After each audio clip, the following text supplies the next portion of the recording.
Now, this might look like a normal plate, but what most people don't know is that many things that we put in this plate might actually be the reasons for causing cancer, and we might not even be aware of it. Now, the thing is that we can't control the environment or anything around us, but one thing that we can really control is what we eat, and that is one area which we can control and keep cancer far away from us. So, what are these foods that we think are healthy but are cancer causing foods, and why should we avoid them so that you can keep the risk of you getting cancer in the future very low? And if you have friends, family, or anyone you know who is suffering from cancer, well, share this with them. And for now, let's get started. Now, the reason you should know that what foods affect or increase the risk of you getting cancer is because cancer is not like COVID, or it's not like your regular flu, where it just takes a few days to show in your system or just a few weeks to contract. Cancer is a chronic disease, which means that it will slowly develop through continuous damage to the body, and it will affect you much ahead in the future. And most people think that cancer is genetic, but a very small percentage of cancer is genetic, and that's just around 5 to 10%. So most of the cancers that people are suffering is because of lifestyle, environment, and even your food. And as we get older, it is very important to be aware of all these foods that increase the risk of your cancer, especially if you've crossed the age of 30, because that's the time you see your body go through a downward slope a little bit when it comes to your health. And avoiding these foods will not just help you lower your risk of cancer, but it will also help you support your overall health. So here are these 7 foods that you should avoid, and some of them will be more surprising than others. Now, the very first thing that you should be consuming very cautiously is milk and milk products. Now, you might be wondering that how can milk cause cancer when milk actually gives you calcium? Well, firstly, milk doesn't give you calcium, and no human after being breastfed for around 6 months to a year requires any kind of milk from any mammal, whether it's a rat, a goat, or even a cow. And the reason we don't require cow's milk is because cow's milk has a lot of its natural hormones like estrogen and even IGF-1, which are hormones that are required for a baby cow to become into a 200 kilo big cow. But the thing is that when we humans consume these high levels of hormones that are present in cow milk, they promote the growth of cancer cells and also increase the risk of cancer. Plus, dairy is really high in fat, and consuming a lot of fat leads to obesity, and obesity indirectly is a factor that causes many other cancers. There is also a study in 2001 in the European Journal of Cancer Prevention that indicates that high intake of dairy products and calcium might be associated with an increased risk of prostate cancer. And also, there are many other studies that are linked with dairy and its association with many colorectal cancers and overall risk of increasing cancers. So, just do something simple, just try and lower your consumption with anything made from milk or milk products. Now, the very next thing that are shown to increase the risk of cancers are your canned foods. Now, many of these canned foods have a lining inside which is made of a chemical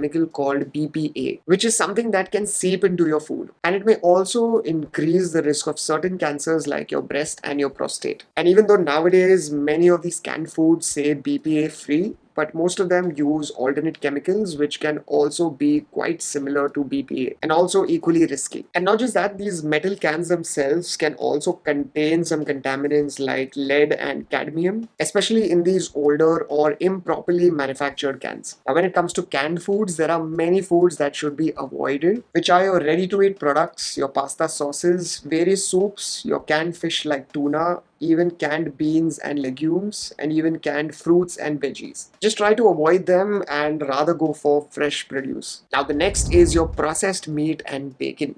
Now, processed meat like bacon, sausages, deli meats, they all contain a lot of chemicals like nitrites and nitrates. And you must have noticed the pink color in ham. Well, ham naturally is not pink, but it is because of the nitrites added to it that gives it that very pinkish color. Now, these chemicals help preserve the meat, but they also turn into very harmful compounds like nitrosamines, which damage our body. And it doesn't really stop there, because when you cook these meats in very high temperatures, like if you're frying bacon or grilling those sausages exactly how you see in movies, these methods produce harmful substances that can damage your DNA, and it can be a very big risk factor when it comes to increasing your cancer. Even consuming red meat like your beef, lamb, and even your pork can increase your risk of of cancer. And especially these days, we are overdoing the consumption of meat, which is quite common these days, but it is linked to getting colorectal cancers. And there's also one more problem with red meat, which is your heme iron. Now, heme iron is a type of iron that is found in red meat. But the thing is that heme iron can promote the formation of something that's called N-nitroso compounds. And these compounds are carcinogenic. And these compounds can damage the inner lining of your gut, increasing your risk of cancer. And not just that, most of your processed meat also are classified as a group 1 carcinogen by the WHO, which means having processed meat is as good as you smoking, since both come under the same classification. And also there are many studies that show the link between processed meat and even red meat and their link and association with cancer. So anything that you know is processed meat, just try and avoid them, and also try and avoid a lot of the red meat. Now the next that you should avoid, and also that damages your body in general, is your refined carbs and sugars. Now when you consume something like a refined carb or even sugars, they cause rapid spikes in your blood sugar, which makes the pancreas release a lot of insulin. And frequent high insulin levels can lead to insulin resistance, where these cells of your body become less responsive to insulin, making your pancreas produce even more insulin. And when these insulin levels are constantly raised, it increases the production of something that's called IGF-1, or insulin-like growth factor 1. And IGF-1 is a very important hormone because it helps promote cell growth and also its division. But when you have high levels of IGF-1, well, that is linked to increased risk of cancers because they can stimulate the growth of cancer cells. And not just that, when you consume high levels of sugar, it also causes oxidative stress, which is an imbalance between your free radicals and your antioxidants in the body, eventually leading to DNA damage and also increasing your risk of cancer. So what are the foods that you should avoid? So try to avoid all the foods like your sweetened beverages like your Coke, canned juices, and even fizzy drinks. Avoid table sugar,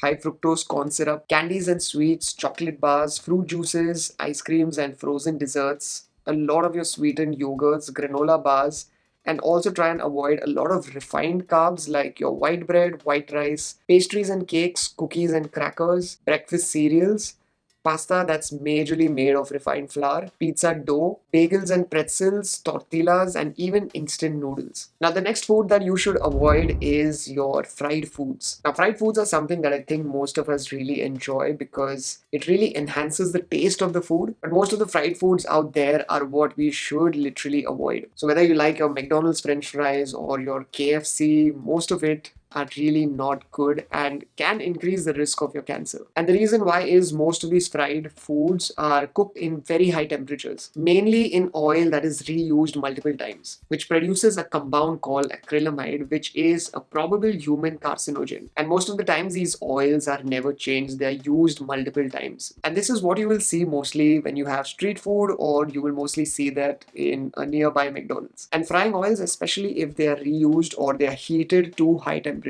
like as I mentioned, your street food or any of these big restaurants, they can oxidize, break down, and produce harmful compounds like your trans fats, which are fats that you really don't want in your system because they are linked to inflammation and cancer risk. And the foods that you should avoid are your French fries, your fried chicken, your donuts, your onion rings, fried fish, potato chips, mozzarella sticks, spring rolls, and even some egg rolls.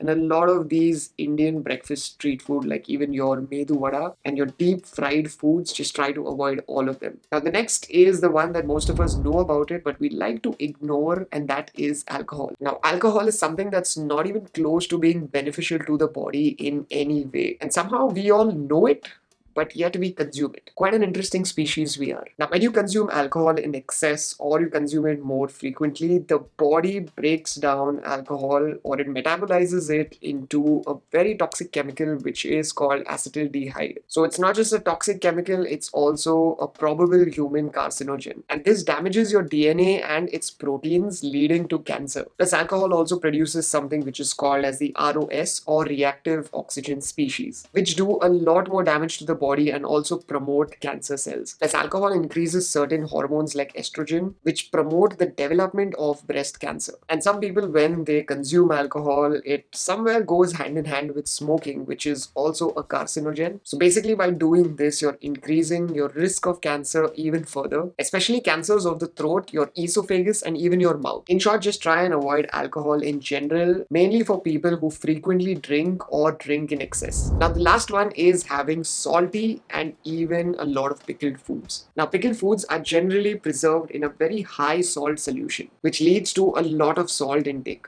And generally, if you consume foods with high amounts of salt in it, they are linked to a lot of stomach cancers. Because consuming excessive salt can damage the lining of your stomach, and it can lead to inflammation and also cause the formation of cancer promoting compounds. Plus, most of your pickled foods have a lot of nitrites and nitrates, which I already mentioned earlier, which creates nitrosamines, which is a known carcinogen. So, a lot of these high sodium and pickled foods will increase the risk of your stomach cancers. So, just make sure you try to consume very little of them. And few of these foods that you should try to consume at least are your pickled cucumbers, onions, carrots, and other vegetables that are pickled in brine or your salt water solution. Kimchi, which are your fermented vegetables. They are typically cabbage or radishes, but they are added with a lot of salt and spices. Salted fish, which are a lot of these fishes that are preserved in salt. Many types of olives that are preserved in brine. Then you also have salted meats, especially some cured meats like your ham and even some salted fish. So, well, there you have it. These are your 7 foods that you should try and avoid or consume